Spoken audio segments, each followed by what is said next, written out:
A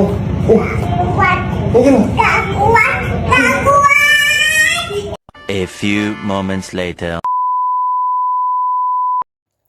Boom!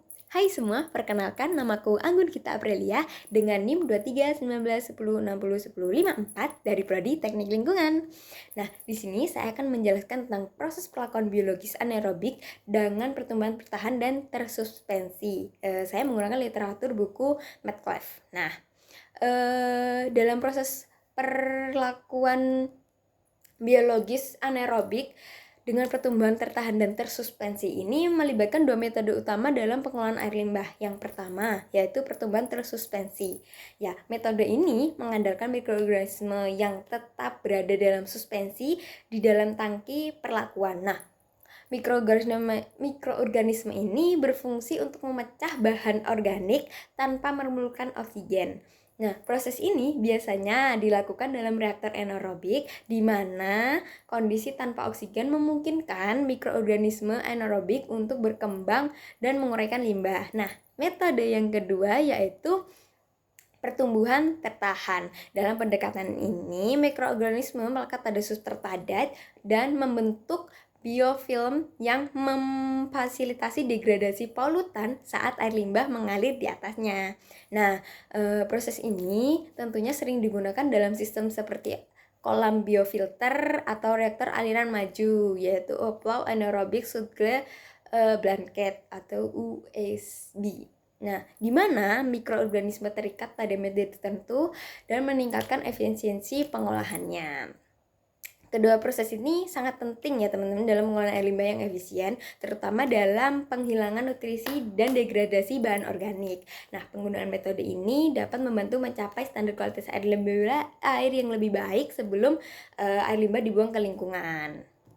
Begitu. Nah, dalam proses ini tentunya ada kekurangan dan kelebihannya. Nah, untuk kelebihannya yaitu yang pertama, lebih sedikit energi yang dibutuhkan, yang kedua, produksi lumpur biologis berkurang, yang ketiga, nutrisi yang dibutuhkan lebih sedikit, yang keempat, volume reaktor yang dibutuhkan lebih kecil, yang kelima yaitu penghapusan polusi udara akibat gas buangan. Nah, untuk kerugiannya tuh apa sih? Nah, yang pertama yaitu dalam proses ini memerlukan waktu mulai yang lebih lama untuk mengembangkan inventaris biomasa yang diperlukan. Nah, yang kedua, memerlukan penambahan alkalinitas. Yang ketiga, memerlukan perawatan lebih lanjut dengan proses perawatan anaerobik untuk memenuhi persyaratan pembuangan. Nah, yang keempat, penghapusan nitrogen dan fosfor secara biologis yang tidak memungkinkan. Nah, yang kelima yaitu yang terakhir yaitu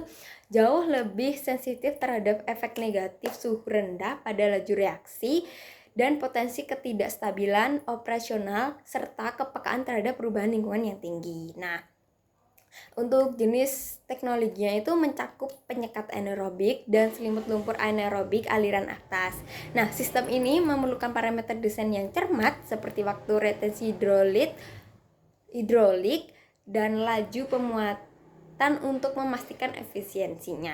Nah, contoh proses desainnya adalah reaktor Upload Anaerobic Subglass Blanket atau USB. Nah, USB ini merupakan reaktor aliran atas dengan lapisan lumpur bawah dan biomasa anaerobik granular padat dengan pencampuran yang lebih baik yang didesain oleh kecepatan aliran atas dan pembangkit biogas yang secara efektif mengelola air limbah berkekuatan tinggi sekaligus meminimalkan penggunaan energi.